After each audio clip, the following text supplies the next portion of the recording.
নমস্কার বন্ধুরা, মাম্পির কিচেন চ্যানেলের আরও একটি নতুন ভিডিওতে জানাই তোমাদের সবাইকে অনেক অনেক স্বাগত। আজকে দেখেই বুঝতে পেরেছ একদম কিন্তু বাটি চচ্চড়ি রান্না করতে চলেছি বা মোরলা মাছের ঝাল চচ্চড়ি। তো তার জন্য কি কি উপকরণ নিয়েছি এবং কেমনভাবে কত সহজে বানালাম দেখে নাও। একদম ছোট ছোট চুনো মাছের চচ্চড়ি বানাবার জন্য এখানে নিয়ে নিয়েছি বেশ কিছুটা মোরলা মাছ। খুব ভালো করে মাছগুলোকে কেটে বেছে ধুয়ে পরিষ্কার করে রেখেছি। এখানে নিয়েছি আলু, নিয়েছি এখানে বেশ খানিকটা কাঁচা লঙ্কা, একটা গোটা পেঁয়াজ, একটা গোটা টমেটো আর নিয়েছি ধনেপাতা কুচি। রান্নার জন্য লাগছে সর্ষের তেল। চুনো মাছের চচ্চড়ি যেহেতু করবো এখানে আমি সর্ষের তেলটাই আজকে ব্যবহার করছি। হলুদ, লঙ্কার গুঁড়ো লাগবে কালার ভালো আসার জন্য, ফোড়নের জন্য লাগবে কালো জিরে আর লাগবে স্বাদের জন্য লবণ। এরপর এরকম একটা বড় পাত্র নিয়ে তার মধ্যে একে একে দিয়ে দেবো মোরলা মাছ। মোরলা মাছের এই রেসিপি কিন্তু যেমনই চটপট হয় তেমনই কিন্তু দুর্দান্ত হয় এর স্বাদ। দিয়ে দেবো টমেটো কুচি, দিয়ে দেবো কুচানো পেঁয়াজ,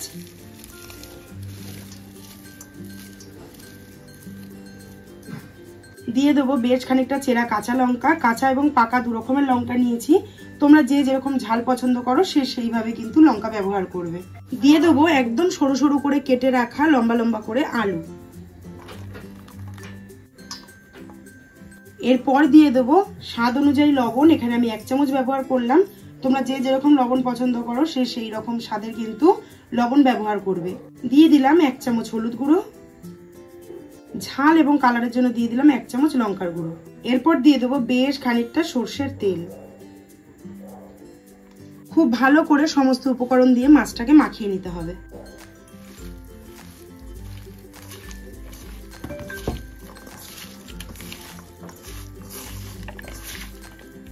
মাখানোর সময় প্রচন্ড পরিমাণে হালকা হাতে মাখাতে হবে, যেহেতু মাছগুলো একদম ছোট।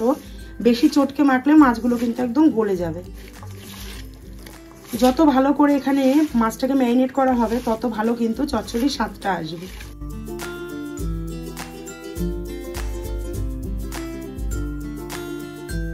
ব্যাস, আমার এখানে মাছটা ম্যারিনেট করা হয়ে গেল। এবার চলো গ্যাসের কাছে। এরপর গ্যাসে কড়াই বসিয়ে কড়াই গরম হয়ে গেলে দিয়ে দেবো এখানে অল্প পরিমাণে একটু সর্ষের তেল। যেহেতু ম্যারিনেটের সময় অনেকটাই তেল দিয়েছি সেই কারণে। সর্ষের তেলটা খুব ভালো করে গরম হয়ে গেছে। এখানে আমি 1/2 চামচ কালো জিরে নিয়ে 2 হাতের সাহায্যে ঘষে দিয়ে দেবো গরম তেলের উপর ফোড়ন।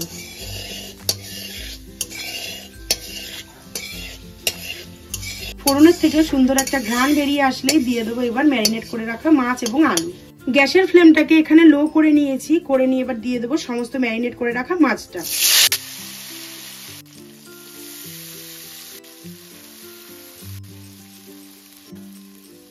গ্যাসের ফ্লেমটা লো থাকাকালীনই এইভাবে উল্টে পাল্টে একটু, কালো জিরেটা যেহেতু গরম তেলে ফোড়ন দিয়েছি, মাছ, টমেটো, আলু, লঙ্কা একটু এরকম উল্টে পাল্টে একদম যত সামান্য পরিমাণে জল দেবো, একদম হাত ধোয়া জল যেটুকু বলে সেটুকু দিয়ে ঢাকা দিয়ে দেবো। এই মাছ রান্না করতে যেমনই কম টাইম লাগে তেমনই কিন্তু হয় খুব সুস্বাদু। এটা কিন্তু এই মোরলা মাছের বাটি চচ্চড়িও বলা চলে, কিন্তু যেহেতু আমি এখানে সমস্ত সবজি দিয়েছি মানে আলু, টমেটো, লঙ্কা, সেই কারণে এটা আমি মাছ চচ্চড়ি কিন্তু বলছি। তোমরা যদি পারো একবার হলেও এই রেসিপি বাড়িতে ট্রাই করো, আশা করছি তোমাদের ভীষণ ভালো লাগে। একদম দেখো মশলার বাটি ধোয়া যেটুকু জল আমি বলেছিলাম ঠিক সেটুকু জলই কিন্তু এখানে আমি নিয়েছি। এখানে যেহেতু আলুটা দিয়েছি সেই আলুটা সেদ্ধ হওয়ার জন্য এইটুকু জল কিন্তু অবশ্যই ব্যবহার করতে হবে। এর থেকে বেশি জল দেওয়া যাবে না, তাহলে কিন্তু চচ্চড়ি খেতে ভালো লাগবে না। দিয়ে দিলাম এই মশলার হাতে ধোয়া জলটা। আবারও একবার মিশিয়ে নেব, নিয়ে এবার ঢাকা দিয়ে দেবো। মিনিট 15-20 পর খুলে দেখবো। লো টু মিডিয়ামের মাঝামাঝি যেই ফ্লেমটা সেই ফ্লেমে রাখবো।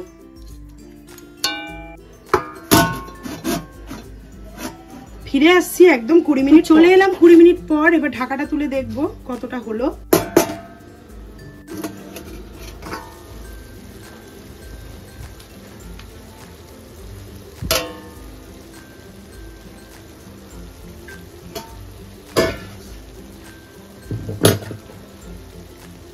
একদমই কিন্তু টোটালটাই এখানে কমপ্লিট হয়ে গেছে। এবার উপর থেকে দিয়ে দেবো বেশ কিছুটা পরিমাণে ধনেপাতা কুচি। খুন্তির সাহায্যে হালকা হাতে নাড়াচাড়া করব। দেখো একদম কিন্তু তলাও লাগেনি, সবজি মাছ সমস্তটা গোটা গোটা আছে। জাস্ট ধনেপাতাটা একটু নরম হয়ে আসলেই নামিয়ে নেব। একদম কিন্তু পারফেক্ট 20 মিনিট কিন্তু একদম পারফেক্ট টাইম আছে। আর মাছ চচ্চড়িটা দিয়ে এত সুন্দর একটা ঘ্রাণ বার হচ্ছে, যেটা আমি তোমাদেরকে বলে বোঝাতে পারবো না। অবশ্য তোমরা এটা বাড়িতে ট্রাই করলে কিন্তু বুঝে যাবে যে কত সুন্দর হয়েছে। হ্যাঁ, এবার এখান থেকে এই কাঁচা লঙ্কাগুলোকে নিয়ে একটু খুন্তির সাহায্যে এরকম থেতো করে দেব। আমাদের পাশের বাড়ির ডগিটা একটু এরকম চিল্লাচ্ছে, এইভাবে একটুখানি কাঁচা লঙ্কাটাকে থেতো করে দিলাম। তারপরে একটু ওলট পালট করে নাড়বো। তোমরা কিন্তু আশা করি দেখে বুঝতে পারছো মাছ এবং কি আলু লঙ্কা সমস্তই গোটা আছে, কিন্তু সমস্তই কিন্তু পারফেক্ট ভাবে রান্নাটা হয়েছে। দেখো আলু কিন্তু একদম কেটে যাচ্ছে, মাছ দেখেই বোঝা যাচ্ছে সেদ্ধ হয়ে গেছে। এবার চলো তোমাদেরকে আমি একটু সার্ভ করে দেখাই। কি সুন্দর চুনো মাছের বাটি চচ্চড়ি বা মোরলা মাছের চচ্চড়ি রেডি হয়ে গেছে আমার এখানে। চলে এসেছি একটা সার্ভিং বোল নিয়ে, এবার তোমাদেরকে সার্ভ করে দেখাবো। আহা, এরকম যদি লাল লাল কষা কষা মোরলা মাছ বা চুনো মাছের বাটি চচ্চড়ি থাকে গরম ভাতের সাথে, তাহলে কিন্তু আর কিছু লাগে না। যারা এটা ভালো খাও তারা অবশ্যই কিন্তু কমেন্টে জানিও কাদের কাদের বাড়িতে এই পদটি রান্না হলে আর অন্য কোনো কিছু কিন্তু ভাতের সাথে লাগে না।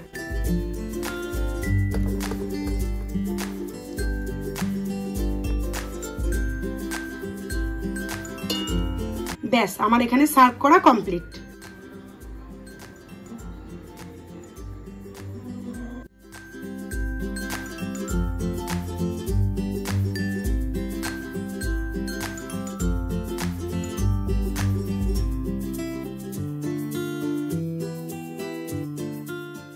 আজকের ভিডিওটা যদি ভালো লেগে থাকে অবশ্যই একটি করে লাইক কমেন্ট শেয়ার করে দিও। ফুল ভিডিওটা দেখার জন্য অসংখ্য ধন্যবাদ এবং অনেক অনেক ভালোবাসা। তো আজকের মতো ভিডিওটা এখানেই শেষ করছি। সবাই সুস্থ থেকো, ভালো থেকো। দেখা হচ্ছে খুব শিগগিরই নতুন একটি ভিডিওর সাথে। অবশ্যই চ্যানেলটি সাবস্ক্রাইব করে নিও। আজকের মতো টাটা।